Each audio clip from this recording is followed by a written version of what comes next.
welcome to a live recording of this week's episode of the Kingdom Effect. You're here with Kevin and Glenn and Tammy. So before we start the episode tonight, we're just going to give a few minutes for people to jump on here. Kevin, glad to see that you're with us tonight and all the technology is working for you. So far, we were just saying right before we got on, right now my internet is perfect, 4 bars. We'll see what happens. Yeah, it would not be an episode of the Kingdom Effect if Kevin didn't have internet trouble or microphone trouble. That's right. Or computer trouble. Some kind of technical issues. So, dude, Glenn, I'm so excited tonight. You know, I'll probably say this when we actually start the episode, but I think Tammy might be locked up. Is Tammy locked up? She is. Tammy's having some internet issues. Oh, it was not me this time. So, she's got a big smile.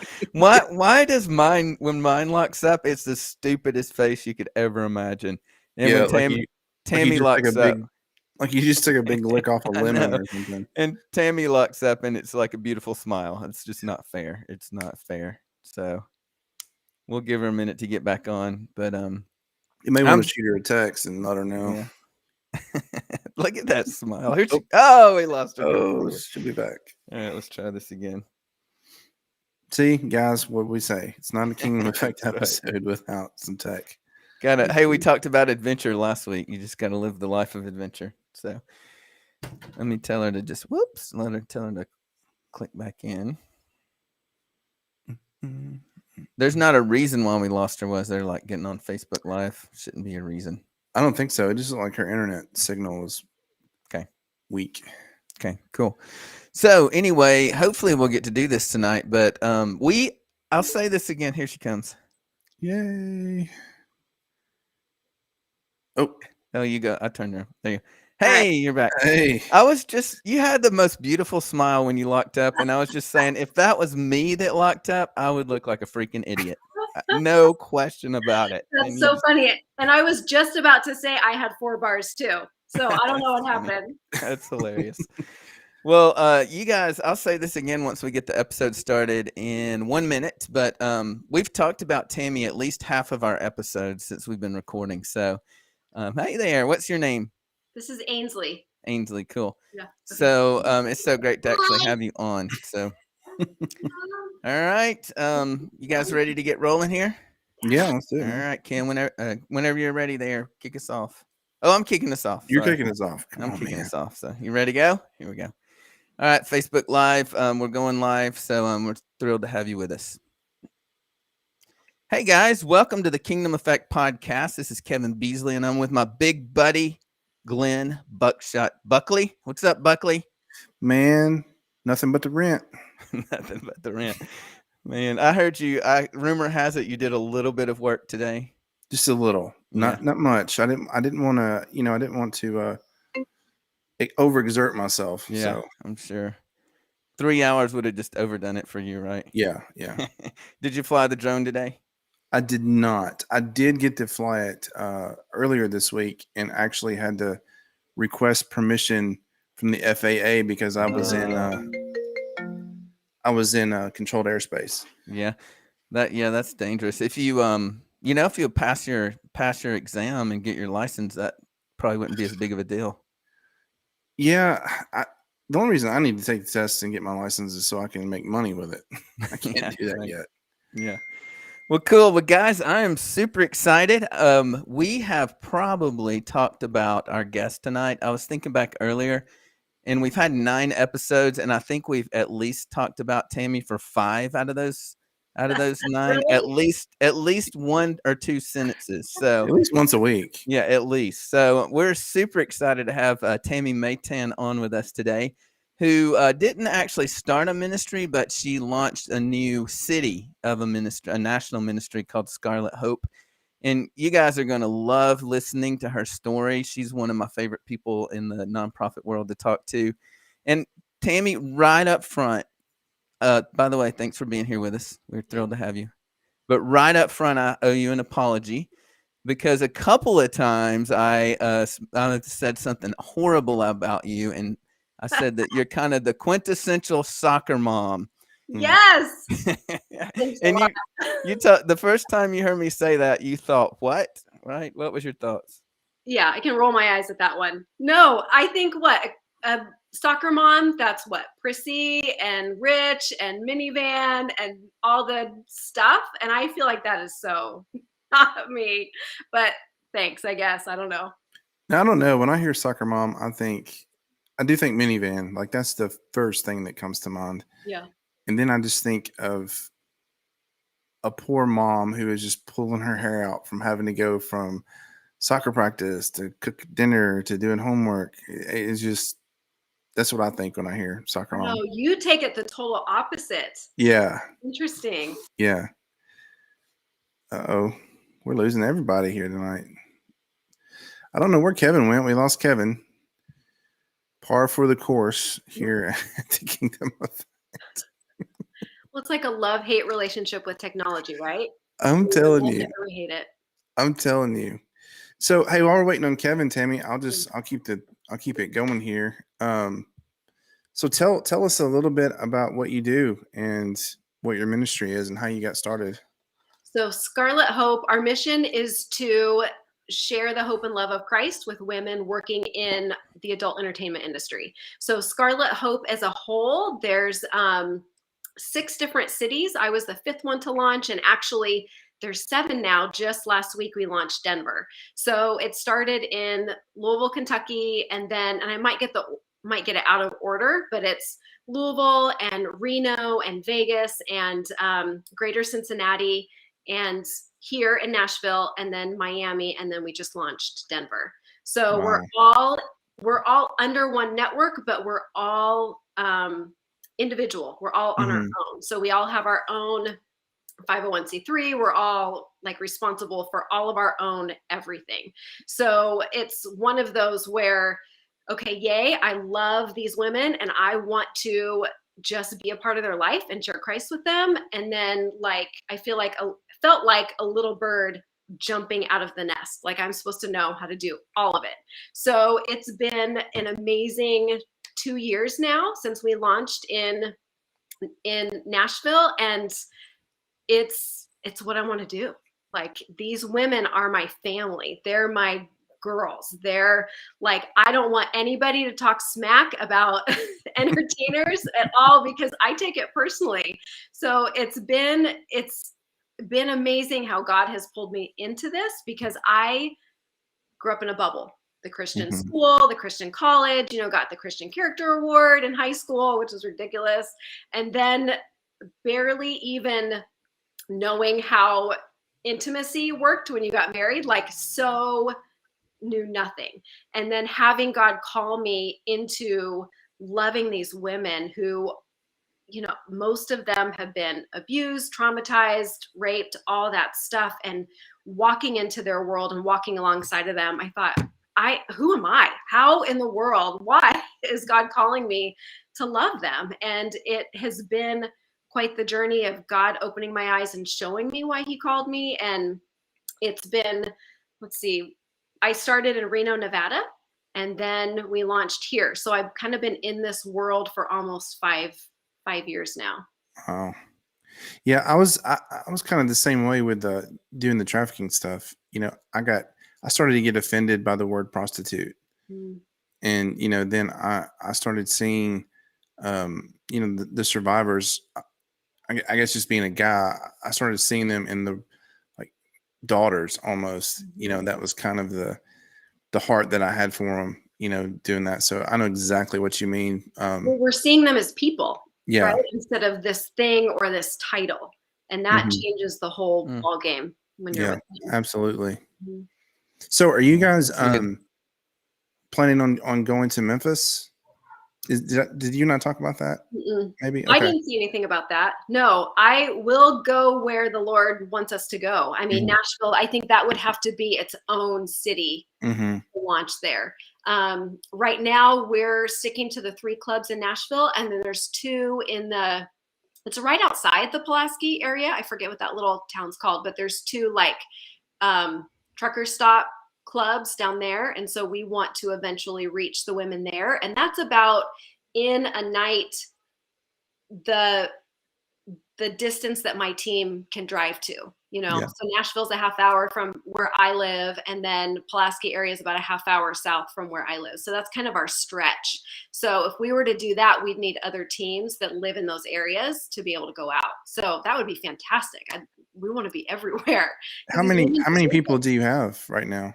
Right Team? now, there's myself and 3 other people. So I have my intern and then 2 others that the Lord has brought me, and it's an amazing team. Like, we work together so well, and all the different gifts and strengths, and we all just, like, it's amazing. I could not have asked for a better team of women to go together and serve. And it's just been fantastic to watch who God has brought me in, like, the most, like, dire need. Like, okay, I need somebody. Like, I can't go by myself. We never go anywhere by ourselves. And then having God bring at his perfect timing people in has been amazing. Mm.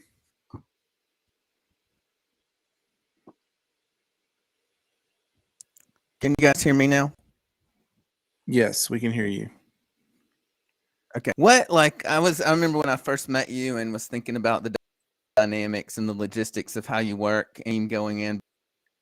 But you usually do it about 1 week. What does a typical night look like? Like, walk us through end. So we go out on Thursday nights, and we typically meet up around 9 o'clock, and we go out in twos. Right now, there's just 2 of us that go out. When we get more volunteers, then like 2 will go to each club. But right now we're allowed into 1. So 2 of us go into 1 club, but we meet up ahead of time and we pray and we get our highs and lows, and we get all of our baggage out, because we don't want to take any baggage in with us. We want to be 100% focused on those women. So we get our stuff out, we pray together, and then we drive in. And it has been the most amazing thing to watch these women when we walk through those doors with pizza or Taco Bell or a homemade meal or whatever, where we walk in, and the girls used to say, "Why are you here?" Like, we were awed, walking in.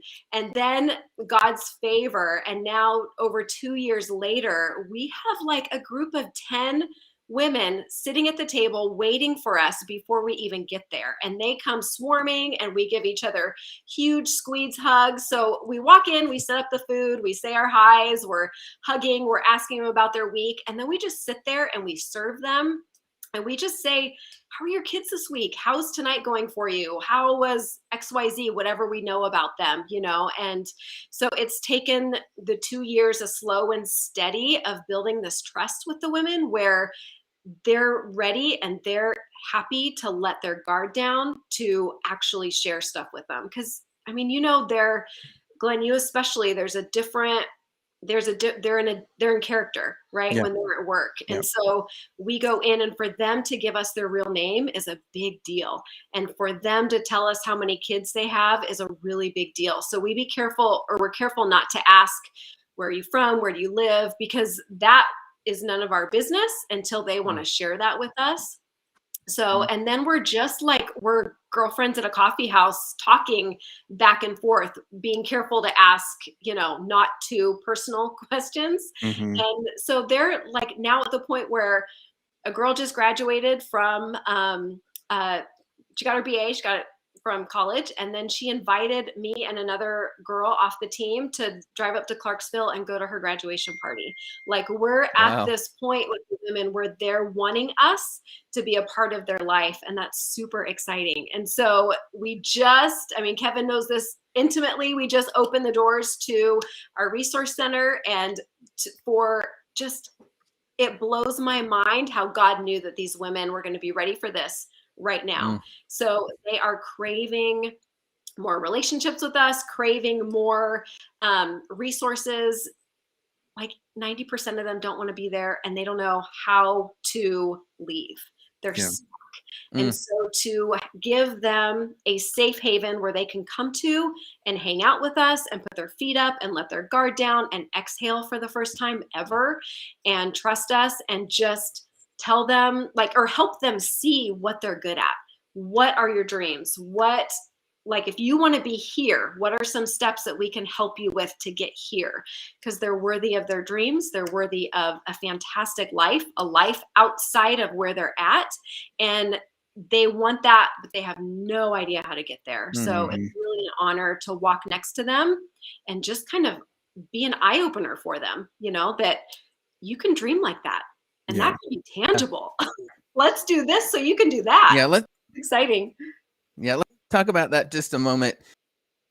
The number you said was about 90% there. I've heard you say 87, but a very, very, very large percent. Why would these girls feel stuck in doing something that they want out of?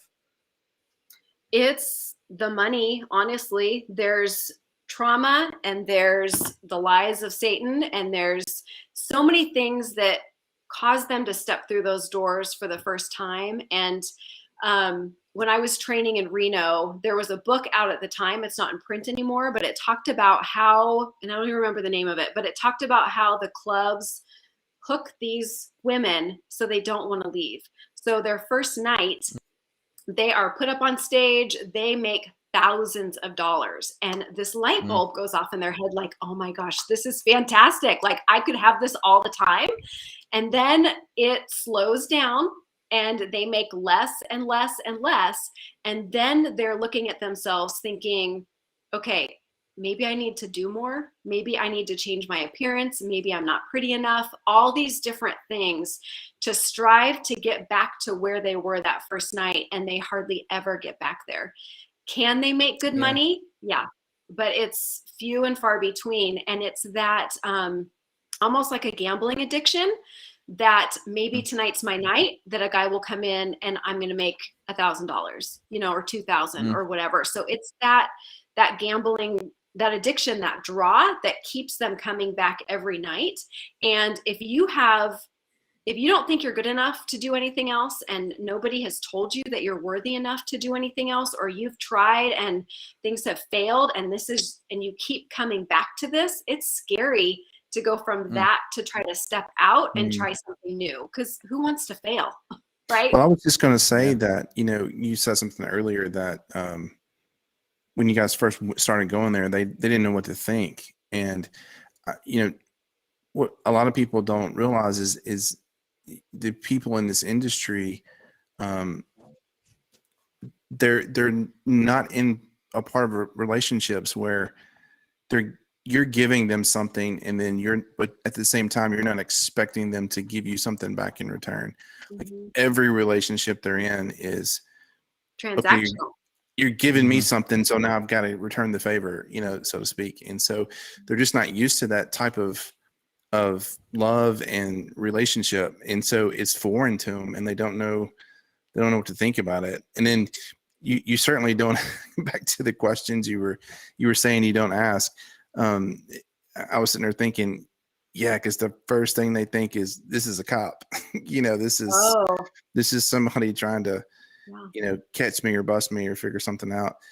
That was one of the hardest things for me, was turning that old cop mindset off when I would go into places like that, because I'm sure. Yeah, because I'm just inquisitive by nature anyway. But then just to kind of start drilling with a bunch of questions, it's almost like, man, I'm just here chilling. Just I'll let you initiate the conversation, Yeah. But it does take a while to build that trust. Yeah, that's true. And with the customers, even, they don't know if a customer, like if they say they live in XYZ, they don't know if that customer is going to try to track them down or follow them home, and I don't want to ask the same questions that a customer is going to ask them. I want to be completely different. I want my posture and my attitude and my care for them to be 100% different than what they get and what they have to put up with, almost, and be on for, everybody who comes in and talks to them. Yeah. The other thing too, that I never thought of until I met you and had these discussions, was that being there can actually feed them going into deeper and deeper things. So if they're not making enough money, by dancing, then the temptation is, they can make more money by meeting guys at places after hours. And so theoretically, that could just become kind of their marketing tool for other jobs, which puts them in dangerous situations and just takes them deeper down the rabbit hole, right? Yeah, for sure. Yeah. And it's hard to, within the environment here in Nashville, it's hard to narrow down what those percentages are because no one wants to admit that, that that's what's happening. But that's for most, not most, a good number of them, that is what's happening, and there's even what's the word? They feel better about themselves if they're able to say, well, I don't do that, so-and-so does that, but I don't do that. There's that morality, that they're trying to figure out where they stand almost in that. And so just meeting them right where they're at, I don't care what's happening. I'm going to walk with you and I'm going to be here and I'm going to love you. And it's just my favorite thing to do. Yeah. Really Tami, what is amazing. What is the response that you've gotten from the church, or even friends of yours that are believers?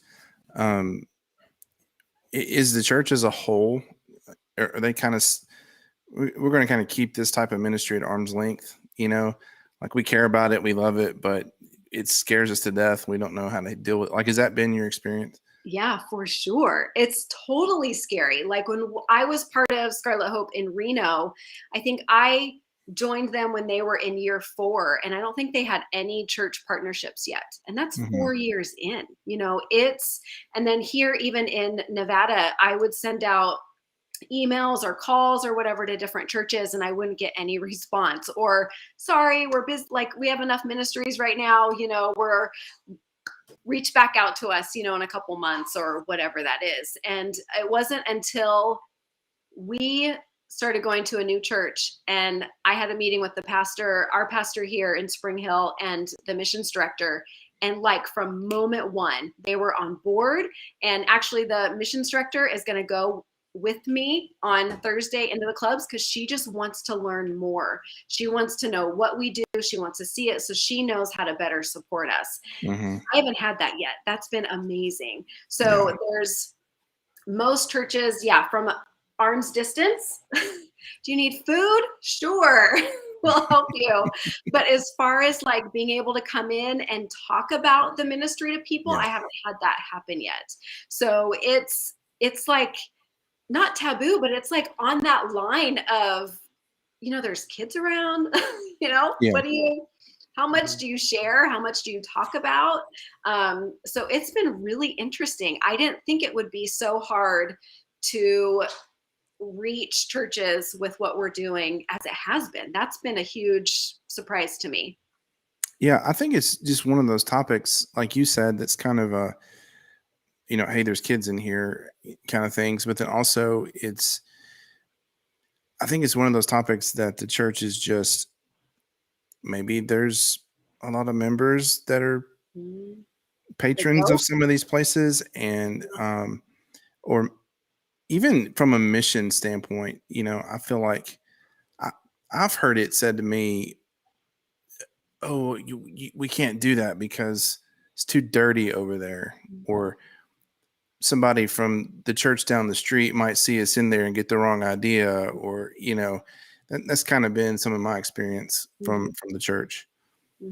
Yeah, for sure. My favorite thing to do is to tell people that I'm tired on Fridays because I was out at the strip clubs late Thursday night, because it's a shocker and it gets the conversation going, and Jesus would be there, right? He would be taking off his shoes and sitting down and relaxing, whatever that would look like. He'd be the first one there, loving these people. And it doesn't matter what the scenario is. These are people who don't know the Lord. So we need to love them and go to them. Yeah, that's so good. Hey,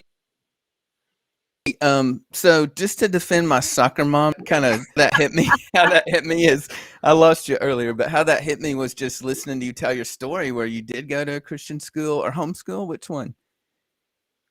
Christian school, like a Christian private school. Yeah. And you went to a private college, and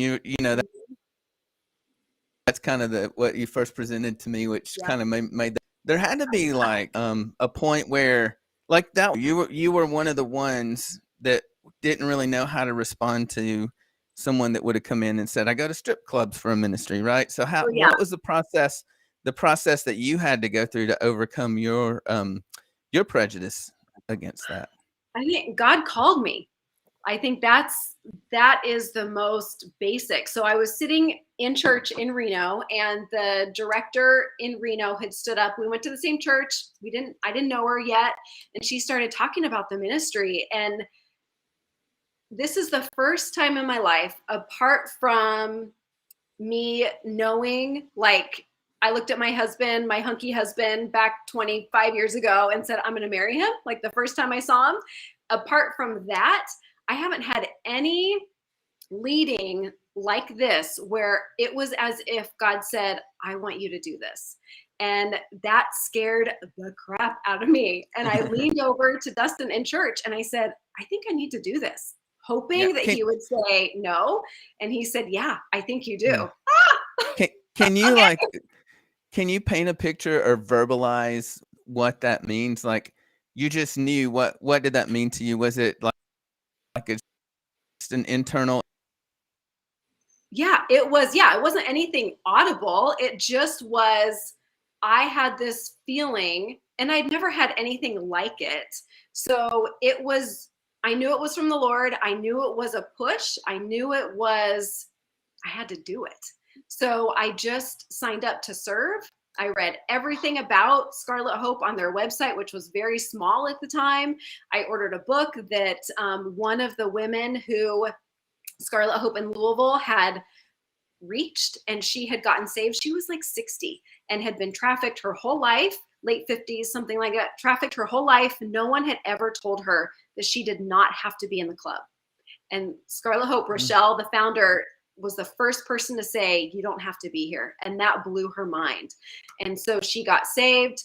She started doing Bible studies for the women who came through Scarlet Hope. It's an amazing story. So I read that book in like 2 days and just started serving. Like, I had to do it. I didn't know why I had to do it, but I knew I had to. And so then that was a burning question, like, God, why? I have nothing to give these women. I have no, like, my testimony is very clean, very, saved at 5 and love the Lord and just all these things, nothing that would help me relate to those women. And so I felt insecure going in, knowing that I had nothing to give, except I had this really deep love for them. And I wanted to be with them wherever they were, whatever they looked like. And so I started praying, though, for God to show me why he called me. Like, he could have used anybody, but why me? And so it was about a year later, and we were sitting back in the dressing room at one of the clubs, and my partner and I were sitting there. And when you get the girls off of them being on, when they're backstage, when they're, in their dressing rooms, there's a lot of kind of, at least in Reno, there was a lot of shock and awe. They wanted to shock us. They wanted to impress us. They wanted to get a reaction from us. So they were talking to us about how guys treated them, and they were trying to give us lap dances. So we knew how to do those to our husbands, and telling us all these things to do for them. And then one of them said, what she asked? She asked, do you know your husband's like GPS? Do you know the passwords to his phone, computer? Do you know where he is at all times? Do you read his emails? All of that. And we got to share the gospel and tell her why we could trust our husbands, and the beauty of marriage and a Christian marriage, and when the Lord is everything. And in broken words, just trying our best to just explain it to her, she looked at me and she said, well, I know plenty of guys that say they love God, and yet they abuse me, cheat on me, lie to me all the time. And it was in that moment that I felt like God saying, that's your why. You get to show them that they're worthy of healthy relationships. It's possible, and that I get to show them that this is real life and that they can have it. So that was my why. And my husband and I this year will celebrate 23 years, and we've had a bunch of, life's been rough in our marriage, but our marriage has always been strong and level. And so I am thrilled that women get to come into our home and they get to watch my husband respect me and watch how we interact with each other. If we're irritated, they see how we resolve that. It's not anger and fights and storming out the door, or anything. It's real life, and so that is a huge thing where this ministry has now become our family's ministry. My kids are going to play with their kids. They're going to come over, they're going to hang out, they're going to take a nap on my couch, they're going to watch movies with my family. They're their family. And that has been the coolest thing to do, and to teach my kids to love people no matter what their background is, no matter what they do. They're worthy of knowing their worth before the Lord. And I don't care about anything else. God will do the rest. I just have to be faithful with what's in front of me. Yeah, I think, if I was to describe the feeling, Kevin, the call, it's almost like you just get this overwhelming flame or passion, and it's like, I'll do anything. Like, I'll give up anything. I'll sell all my stuff. I'll, whatever. And it's like, there's no second thoughts about it. Like, it's just instant. Okay, let's do it. Whatever it takes. And I think too, that's one thing that there's something that you just said there, Tami, that resonates with me is, you're involving your entire family in this ministry. And again, you've got other people on the outside looking in going, oh man, she's having those women around her children and exposing them to this and that. And to me, that's just the backwards perception of what you're trying to do. It's no, like, I want my children to know that they can love these people and not judge these people.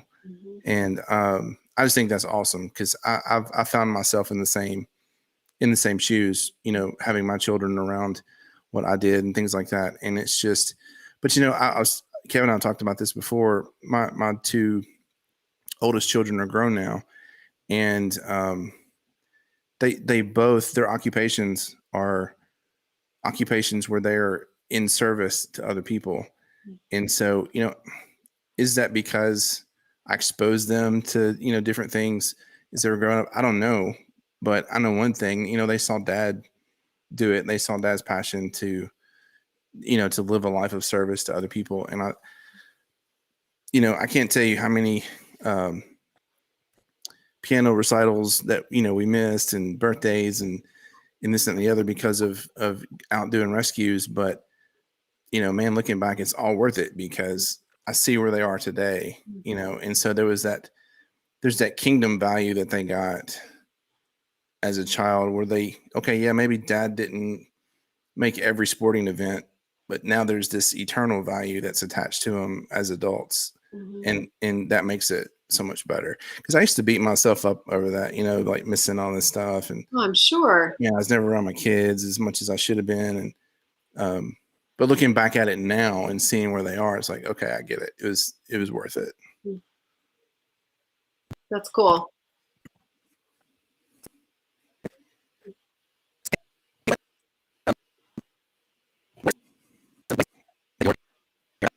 All right, Kevin is having some more technical difficulties.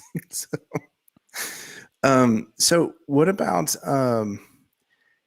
have you just had any people, Tami, that maybe you were just really close with, really good friends, that when you started doing this, that just tried to talk you out of it, or give you an ultimatum or anything like that?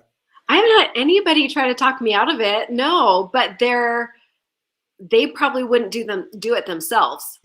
Everybody's really quick to want to give food or water, or what the tangible stuff. But to go in, it's scary. And I've had friends say, well, when do you tell them that what they're doing is wrong? I don't. I'm just going to walk with them and love them, and I'm going to share Christ with them, and then that's Christ changing their hearts. We're not there to get them out of the ministry or out of the industry. We're not there to change their minds. We're just going to walk alongside them, because they have to make those choices. These women have to make those choices themselves. If they're going to be successful in anything, it's all those baby steps that they take that empowers them to be able to go further. So yeah, that's been the big question probably from people is, well, what's it like? And really? Yeah. You're doing that? Like my mom says all the time, like, I can't believe you're doing this. I love it, but I can't believe it, and just, and then the practicality, like, when do you tell them XYZ? We Yeah. don't. Yeah. And what's silly about that is, you know, these women know, I mean, they may not necessarily recognize that they're sinning, or, hey, they rationalize that it's somewhat culturally acceptable. Mhm. But I mean, in the trafficking world, it's like, I don't know of any survivor that we ever rescued that said, yeah, I just woke up one day and said, I'm going to go sell my body. Yeah, Like, no. something put them in a situation where that was their only choice, or what Mhm. they thought was their only choice. Yeah, and they don't want their daughters to do it, right? I see Exactly. that all the time, like, I don't want my daughter working here, but, XYZ. So yeah. Yeah. So yeah, of course they know. They'd much rather. I'm sure they would much rather, be doctors or dentists, or anything other than dance. Mhm. For Yeah. men in a club. Mhm.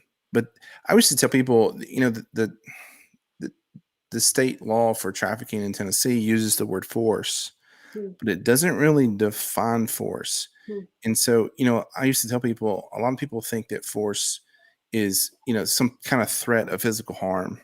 Like, I'm pointing a gun at you, or I'm threatening to beat you up if you don't do X, Y, Z. But Well, that's like what every movie portrays, right? exactly. It's an Right. action. It's a firm action, and that's Yeah. all But we need. forces, it can be anything, Yeah. economic or addictions, or, just anything.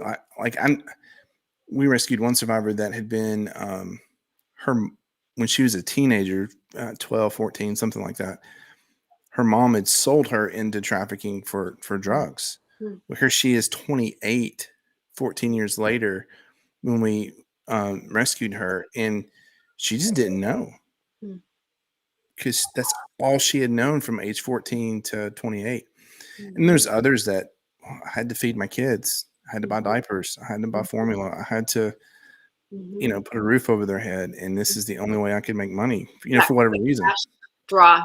Yeah, that quick cash. Yeah. And then the court system, gosh, I remember we did a sting one night and rescued a girl from Memphis that had drove to Jackson, and she chose not to go into the program, and said, I'll go to court and deal with it. 2 weeks later, we got her again, Mm. and I can't remember what her name was, but I sat down with her that second time. I said, what are you doing? Like, you just did this 2 weeks ago. We just got you 2 weeks ago. And she said, Buckley, I had to. She Mm. said, I had to, in 2 weeks, I had to come up with the court costs and the fines Mm. for the last time you got me. And Mhm. this is the only way I know to make money. Mhm. And so that was kind of a aha moment when we realized that, and we just got this circle that just keeps going Yeah. around and round and round. And we've got to figure out how to break that cycle. Mhm. For And sure, so, yeah. yeah. In the clubs, the busiest nights are toward like that last week of the month because rent is due on the 1st. And even if they had a big score, it's they think they'll get a lot of them think that the money will just come in again. So the money is spent on other things, not being saved for rent or whatever. So we want to come alongside them and give them basic budgeting tools where they can actually be the boss of their money and not have the money be the boss of them. And so that in and of itself could be life-changing and freeing for them. If they don't Mhm. have to go in and work because they saved their money, like that could be generationally life-changing at that basic level. Yeah. Yeah, absolutely. No overtime shifts this week, Mhm. Yeah. Or not having to, like Kevin said, not having to go supplement my income with clients outside of the club Yeah. because financially planned for the month. Yeah. Yeah. Kevin, are you back with us, brother? Can you hear me? Yes. Yes. I don't know what is up, man. I've got a good computer and good internet, so me. Yeah, cool. Earlier I was just asking how your perspective on these girls, like what's your biggest paradigm shift? We've kind of already touched on that, but your biggest paradigm shift for these girls based on, what you would have believed before, thought about them versus now. Yeah. They are strong, smart women. I think media and movies portrays this lifestyle in a certain way, and whatever that is, when I'm sitting talking to these women, I sometimes forget the environment that we're in.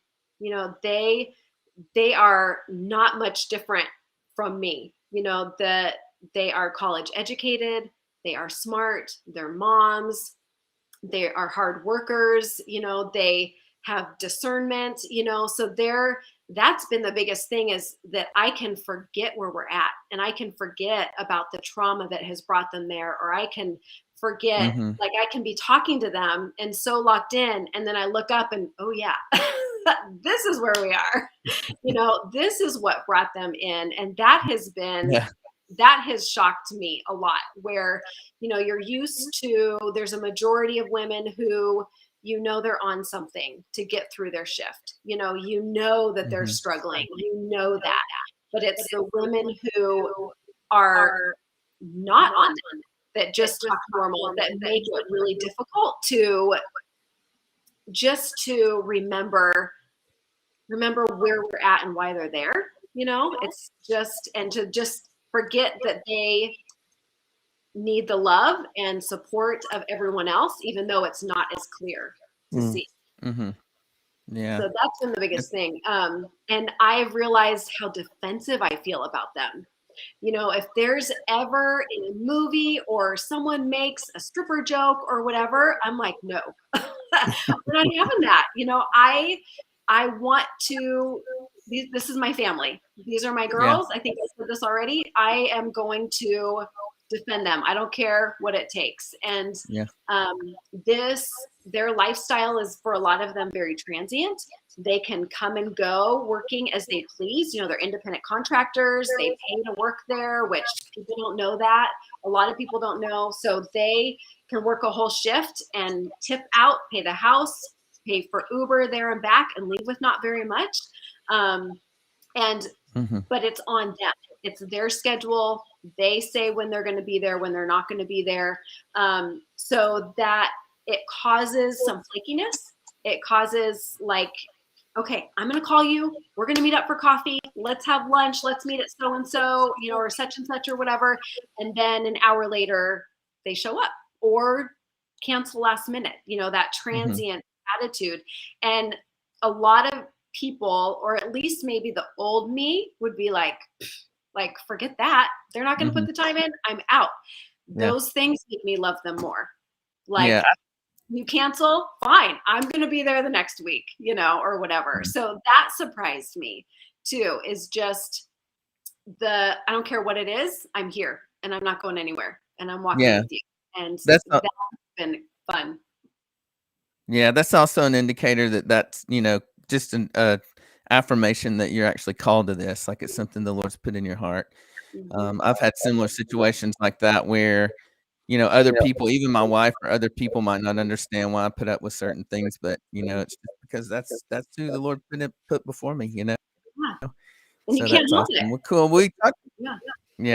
Well, it shows too that that's that, hey, I love you, I'm not going anywhere. You can ditch me and bail on me 15 times and I'm still here, And I think that's, over time, that's one of those things that they just get more and more comfortable with. And that trust just gets deeper and deeper and deeper.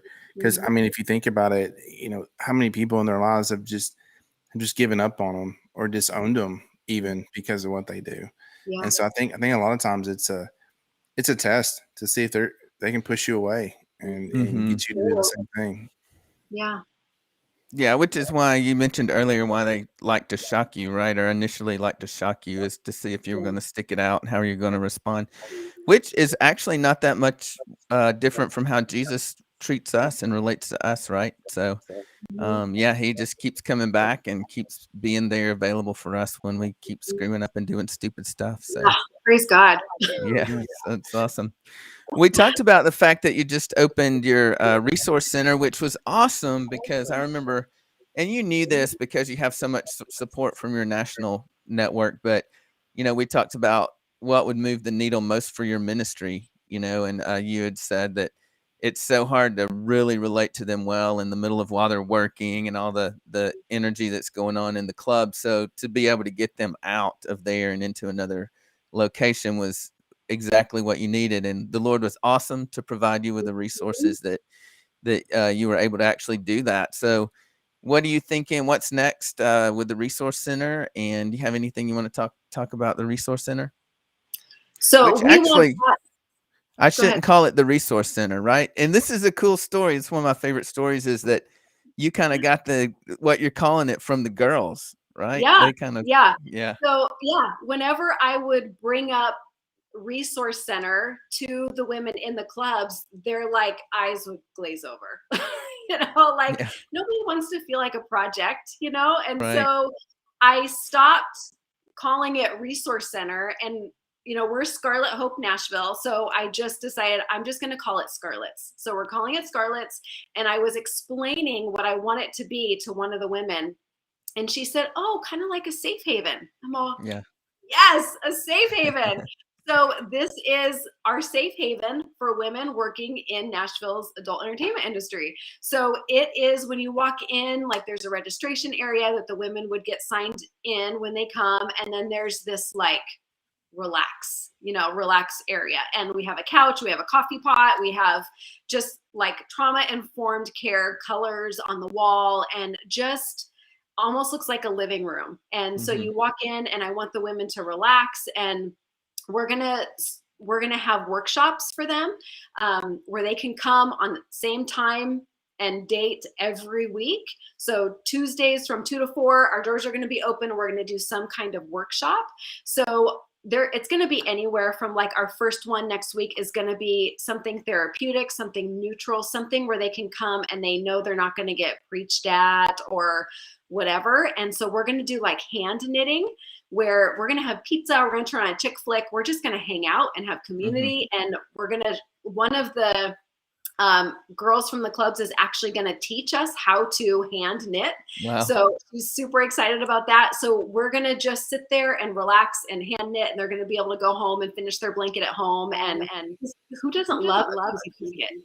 So to provide that, and to provide them with, it's a small skill, something small that they can do when they can go home, and it could be super therapeutic.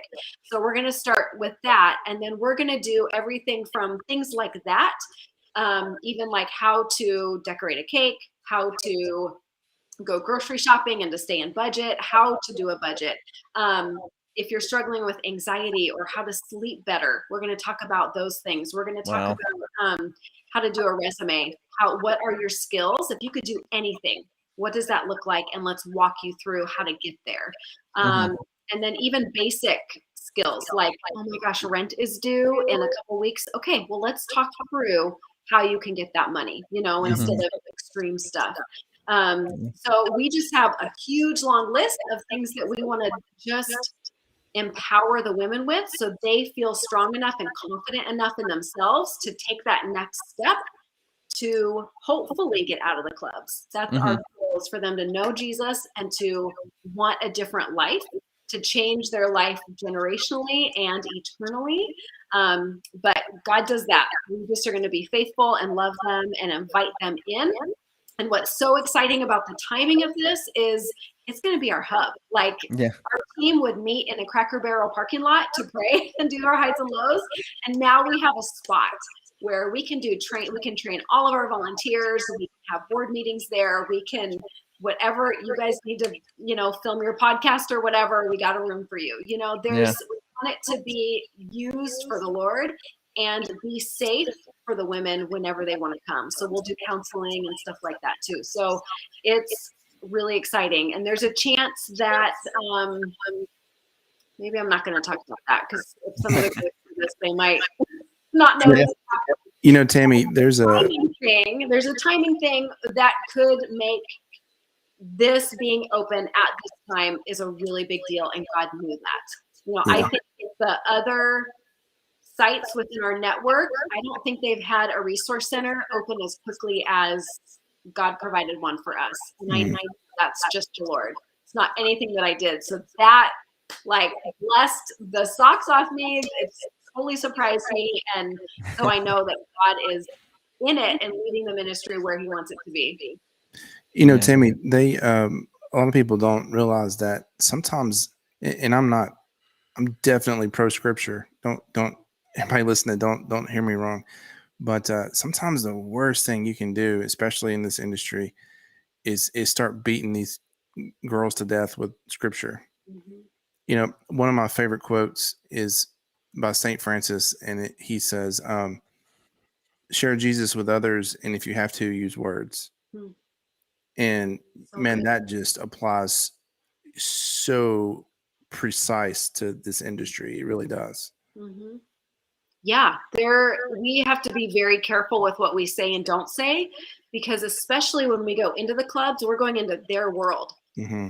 So we're not there to like distract them, to interrupt them. If there had been things said from other groups that used to go in and the girls are like, who in the world are you? You're in my house. You need to respect me. Don't be telling me I have to do X, Y, Z, or that Jesus still loves me because I work here.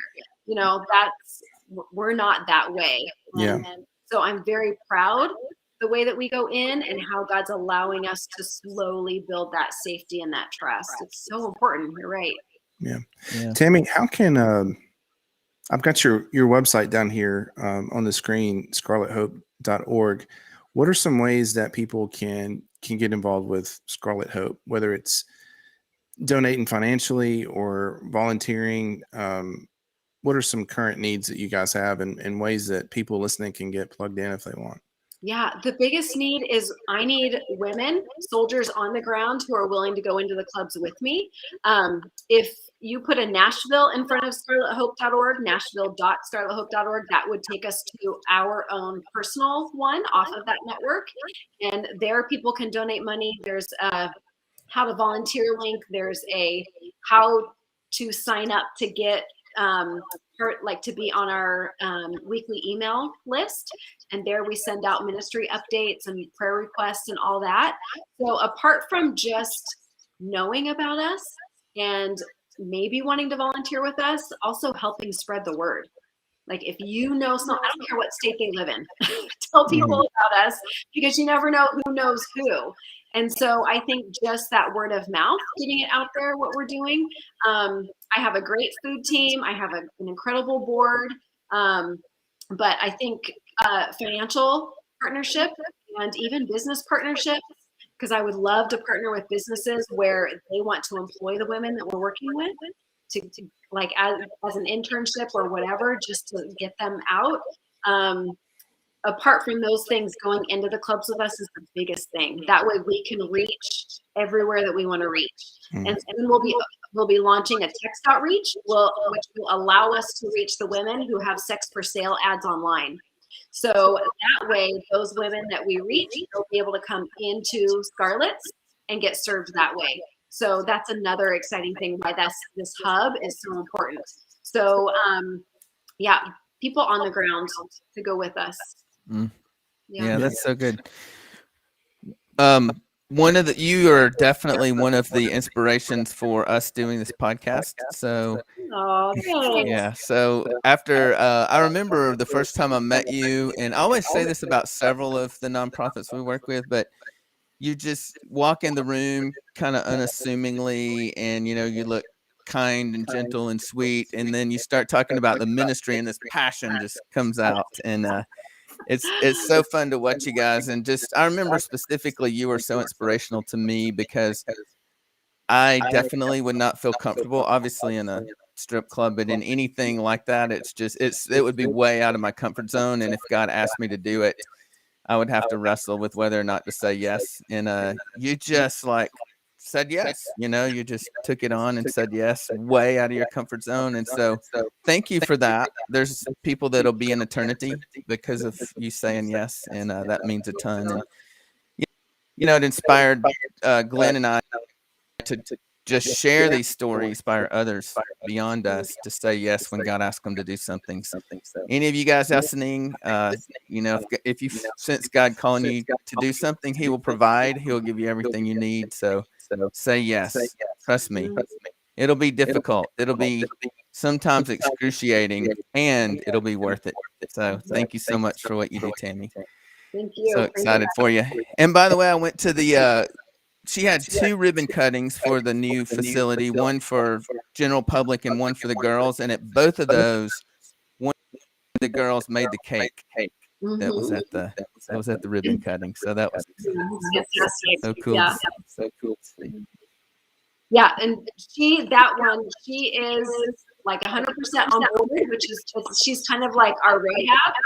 She is going to tell other people about Scarlet. She's making flyers, like all this stuff. So it's really exciting that God is choosing her to be our advocate inside the club, which word of mouth is our best way to reach these women. So that's really exciting.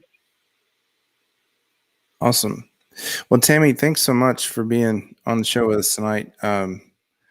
Kevin's in and out, so we'll go ahead and close it. But thanks so much. Thanks for all you do. And all you guys listening, remember, like and share the video. Obviously, the more people that can hear about what Tami is doing with Scarlet Hope, the better. Make sure you check out their website, nashville.scarlethope.org. Tami, did I get that right this time? Yep. Go on there and check them out, see how you can get plugged in. And also, don't forget, we'll be launching the podcast version of this interview tomorrow morning, actually, and it'll be available on all your major podcast formats. So thanks for being with us, Tami. Oh, thank you. This was fun. All right. Thanks, Kevin. Bye, guys. While we've never done this before, but why don't you, Glenn, since I'm in, would you just mind praying for Tami and Scarlet? Yeah, for sure, man. Father, we thank you so much for Tami and her heart and passion that she has for these women. God, we just praise you for the opportunity that Kevin and I both had to get to know her and hear her story, and God, share her story. This is a people group that is oftentimes overlooked and looked down upon, and Father, they're your children, and I just pray that you continue to strengthen Tami and her family and her volunteers. God, just give them the strength to continue the work that they're doing. I pray that you continue to bless their ministry, Father, and God, Father, the women they minister to, just open their hearts and let them know that you're loved, and Father, just let them see Jesus through Tami and her team, and we just pray that they come to know you, and we ask these things in your name. Amen. Amen. Thanks. All right. See you guys. Bye.